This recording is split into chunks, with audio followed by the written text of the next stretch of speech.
like intro myself again. Different ingredients, different intro. Hi, okay, you're here with me, Sobia Bashir again today. We are going to cook a super easy potato curry.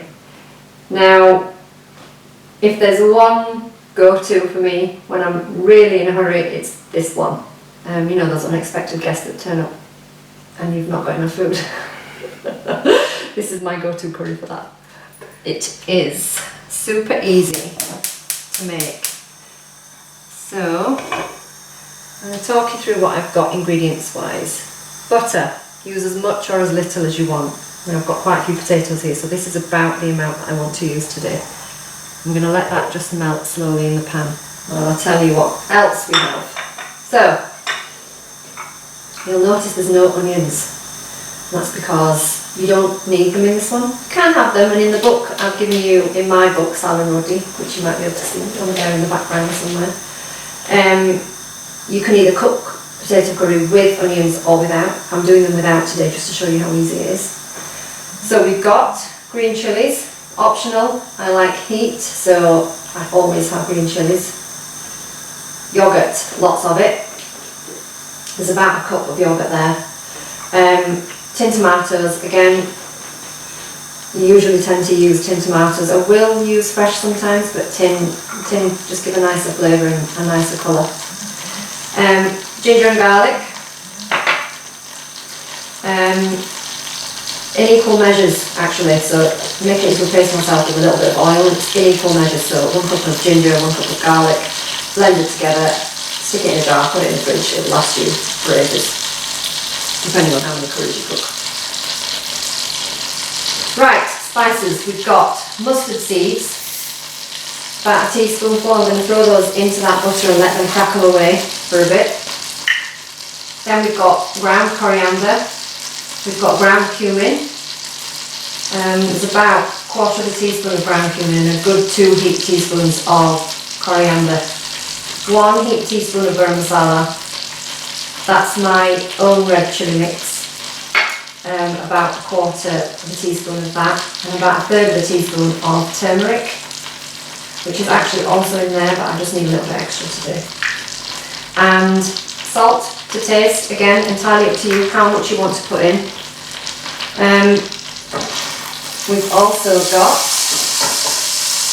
chopped coriander, which we're going to throw in at the end, and potatoes, which I've just sliced into rounds. Now again, try and keep them the same sort of thickness that you can so they all cook evenly. I use new potatoes because they are a waxier potato and they don't go mushy when you cook them. They tend to hold their shape and the texture is much nicer. So that's what I prefer to use. So, if we look, the mustard seeds have started to crackle. You can hear them. I'm going to throw in my ginger and garlic. I'm going to put a good heaped teaspoon in. About that much. It's going to go straight in and my spoon's falling in my pan. That wasn't clever. Right, mix that into your butter. And let it brown a little bit. I've turned my heat down just because I don't want the mustard seeds to burn. And I don't want my ginger and garlic to burn either. And I'm going to go straight in with my tomatoes too.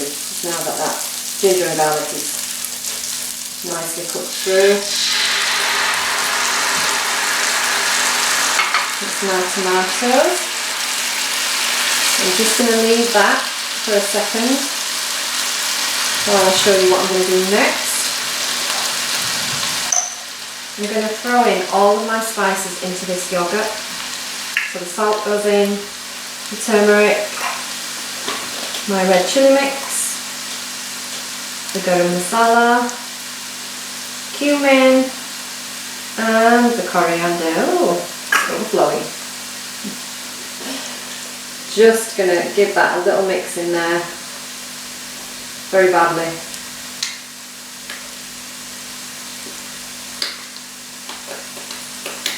There we go.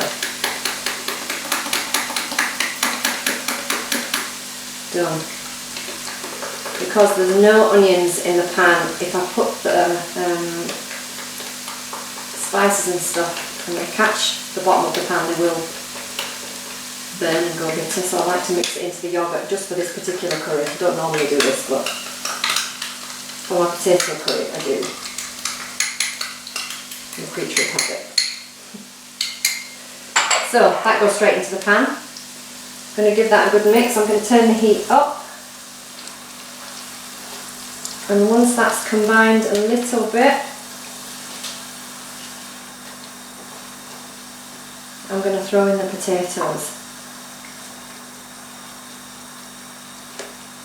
So you'll notice that I'm not waiting for anything to caramelise really, not waiting for anything to cook off. You literally can go straight in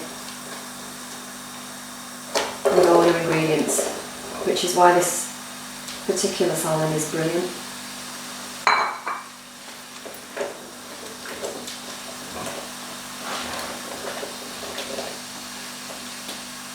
So I'm just going to mix that in. And then once it's all combined and the sauce and the yoghurt and the spices are all coating the potatoes, like that, you just want to add a tiny bit of water in a second. Put the lid on, reduce the heat and let it simmer away gently until the potatoes are all cooked. And then you can get on with making the roti. So easy and so tasty. So I'm just going to turn the heat up a little bit, let that cook for a second.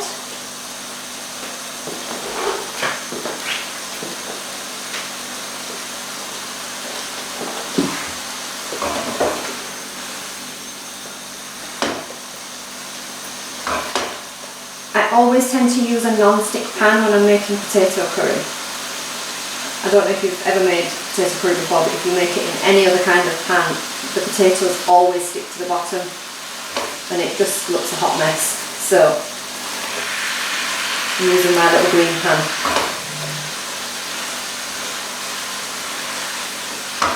So now that that's sizzling away,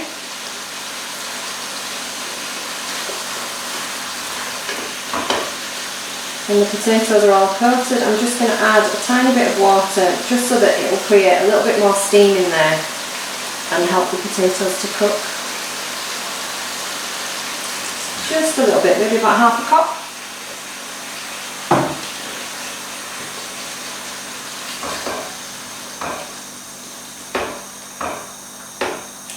And then let that mix in, let it come back to the boil.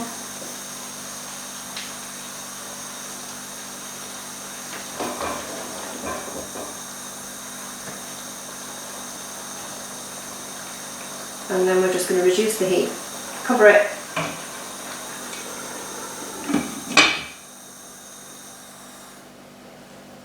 and let it simmer for a bit. Yay! So what's your favourite dish to make? Oh, the least complicated. You know what, I actually quite like making everything. I don't like to faff about, I just like things simple. That's why I don't bake, because I can't be bothered with the measuring and the, you know, the weighing and kneading and resting and all of that kind of, I just can't be bothered. So anything that is quick, easy, and I can literally just throw it all in the pan is my favourite, definitely. Yeah, that's why I like salmon so much. That's literally all I do. Hey, it works. Exactly.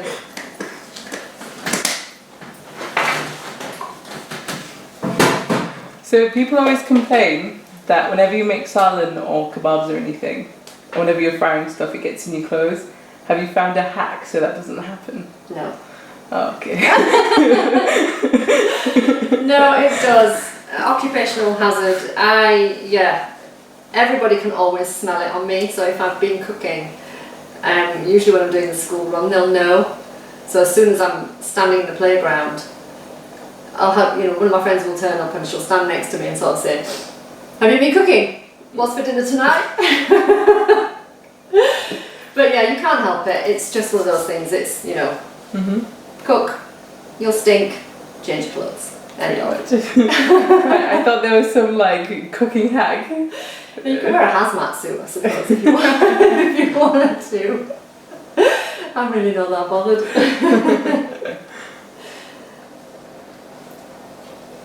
Right, I'm just going to go in and give that a quick stir just to make sure nothing is sticking to the bottom, which it isn't, thankfully.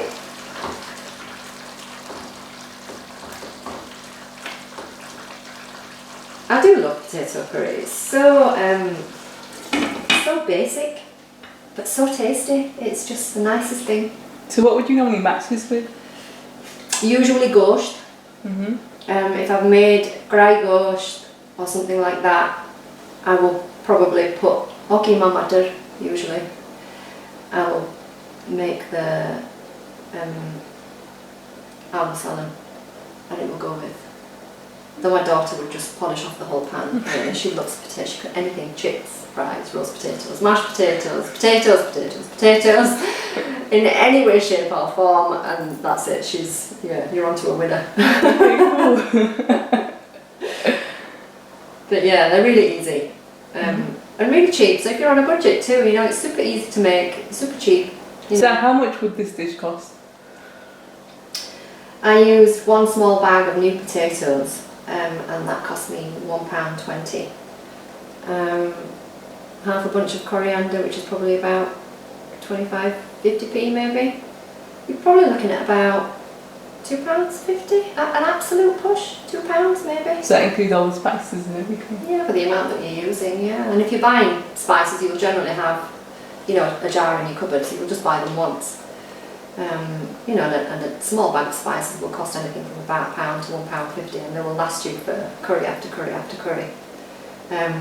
But yeah, including all the spices, you're looking probably at about £2 maybe. Wow. So yeah. That is cooking on a budget? Yeah. Wow, cool. It is.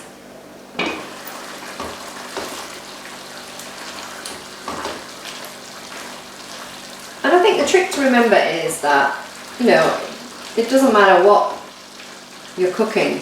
Generally, the ingredients are the same. You may vary the amounts that you put in. You may put a little bit less garam masala, a bit more cumin, that's the only thing that will be different, but generally the ingredients that you use will always be the same. So how many people will this serve? About 4. Okay. If my daughter's at the table, maybe 1. Just her.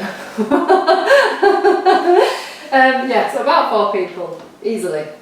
Because, potatoes are quite filling anyway, and once you've got your roti to go with it as well, it's, definitely about 4. Okay, we haven't plugged your book in a while. So the book, how do people get the book? You can buy the book online from my website, sobiabashir.com, along with all the spice blends and things that I do too. So if you want to, if you can't bother buying spice mixes or just spices separately, then you can absolutely hop onto the website and buy my own blends with my own garam masala mix in there. Oh look, my pages are sticking together. You can tell it's a well-used book. So yeah, you can buy the book on my website. Okay, so do you want to turn it to your favourite picture in the book? I was just looking for it. Yeah. There's my potato curry one. You can see that one, that's what we're making today. Mm-hmm. But this one has onions in, so the picture, you can see the sauce will be slightly different. But in the book, there are different ways to kind of make the salan. So if you don't want to faff about chopping onions, then you don't have to. So picking out my favourite picture.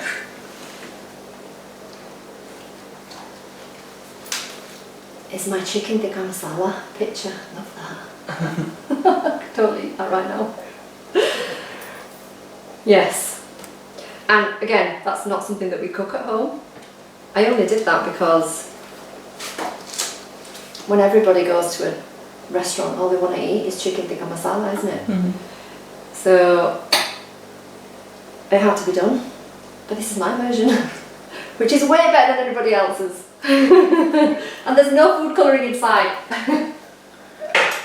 So do restaurants genuinely use food colouring? Yeah, lots of. So when you get the chicken and you see that it's bright pink, that's, yeah, it's not normal.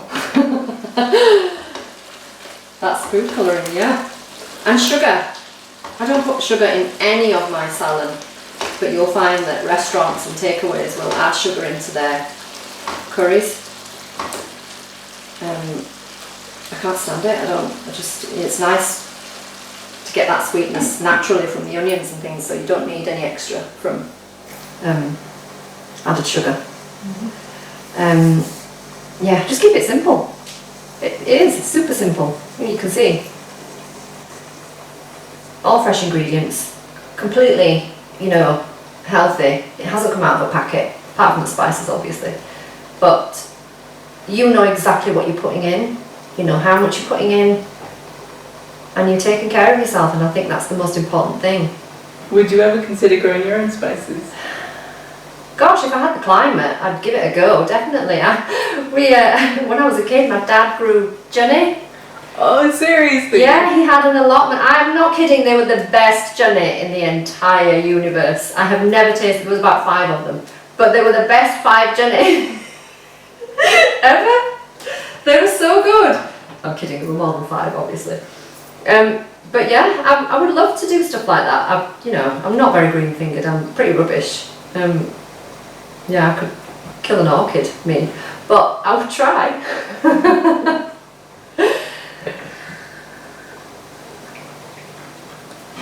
Come on.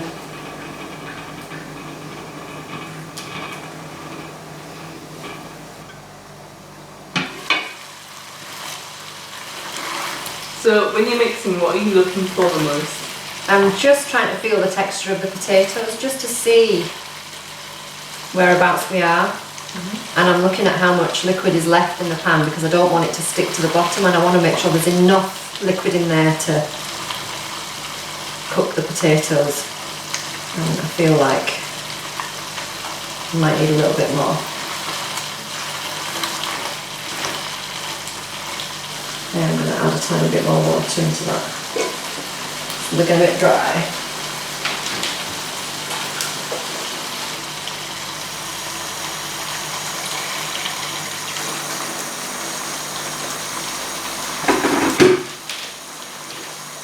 So I've just added the same amount in again. Don't worry if you put too much water in and if it looks like it's swimming about, which it does at the minute. It will just evaporate, and if you feel like the potatoes have cooked and there's too much water in, just take off the lid, crank up the heat and just let it cook away. Try not to stir it when the potatoes are fully cooked, because they will start to break. But new potatoes are pretty sturdy, so they can take it, but just take it easy.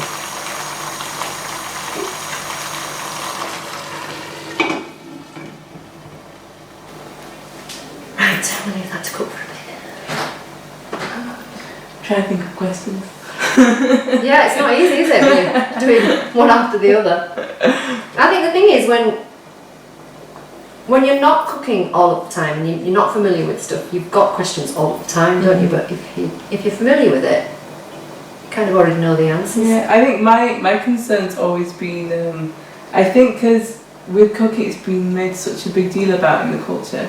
Like, if you get it wrong, then you're wrong, and if you get it right, it's only right some other time, not all the time. Yeah. So I think for me it's just mainly confidence. Yeah, you're absolutely right, and I think actually my mum was my worst critic. And even now, she'll kind of stand over my shoulder and she'll be kind of saying, you don't do it that way, you don't do it that way. No, that doesn't go in there. But, everyone's got their own way, and so Mum may have taught me how to cook, but, I'm a fair few years down the line now, and I've taken on my own Style. twist, my own style, so, mine's a little bit different. And that's the nice thing, is that when people come to your house and they eat your food, it's different to what they would cook at home. And the same for you, when you go to somebody else's house, it's different for you. But yeah, it's definitely a big thing in our culture. So how long was it till your rotias were around? Till my what? Till your rotias were around? Oh, my rotia. Oh gosh, they were... They'll sound really big-headed if I say they were around right from the start. They were. They were? Yeah, pretty much. No way! Yeah. How? I actually don't know, and I don't understand how people don't get them round. I can't not get them round. That sounds really bad, doesn't it? It's just a technique that Mum has taught us. Okay. And it's how she rolls them. It's like a really fluid movement, so you kind of push and you twist and push it in the other direction, and they just turn out round. Okay, cool. Right, interesting. So my problem is, my adda, you know when you roll it out, it's always uneven. My grandma's always telling you for uneven adda, or uneven rolling, whatever it is. Yeah. So that's my main problem. Yeah, and I think that's the thing. I think it doesn't matter what shape your roti is, as long as it's all completely even. Because the same when you're cooking the potatoes, if they're all different shapes and sizes, they will all cook at different rates, and that's the same with your roti. So if you've got a really thick bit in your roti, it's going to be raw through the middle, and the rest of it's going to be all cooked, and it's not nice to bite into that. So don't worry about the shape. It really isn't important. It just, you know, give it a go and just keep trying. And if you see a big chunky fat bit, just roll it out a bit more, and if it goes a bit of a funny shape, who cares? It's only going to go in your mouth and get chewed anyway, as long as it tastes okay, who cares?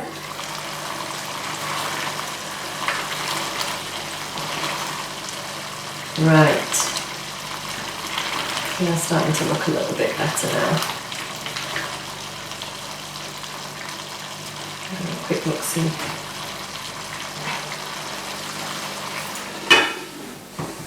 Where we are at.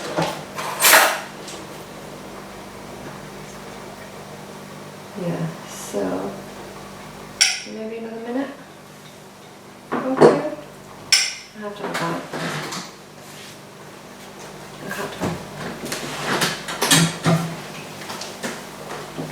Okay, so I'm going to post up a post and say ask your cooking questions, okay? You're going to say it, or I'm going to say it. You're going to say it. If you have any cooking questions, then so just say write it in the comment box. Alright? Okay. If you have any cooking questions, especially if they're related to curry, I will do my best to answer them. Put them in the comments. Perfect. Thank you.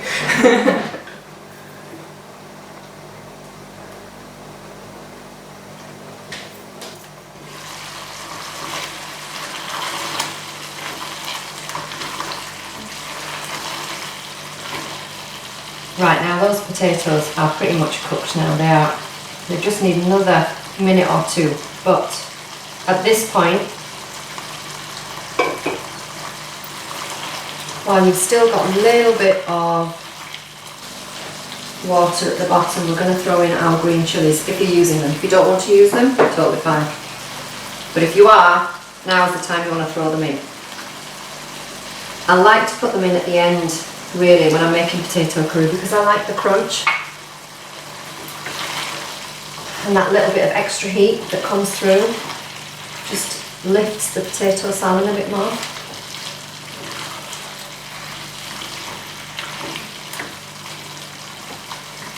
So I'm just going to stir those through.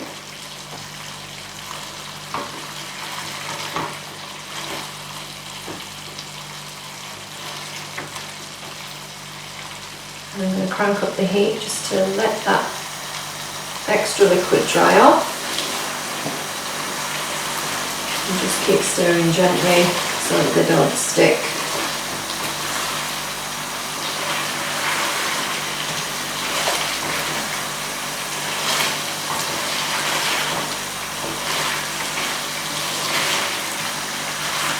This is my concentrating face.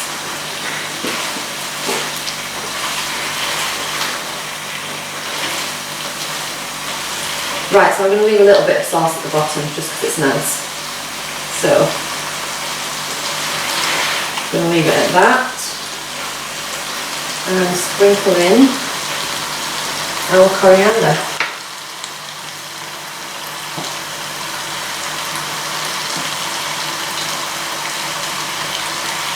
And when you use your coriander, make sure you chop the stalks as well as the leaves. Don't think that you can only use the leaves.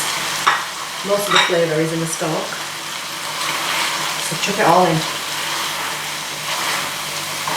And just give that a little bit of a stir. And there you have it.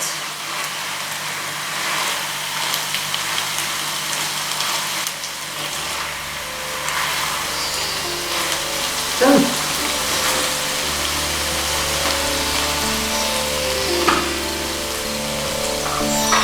Potato curry.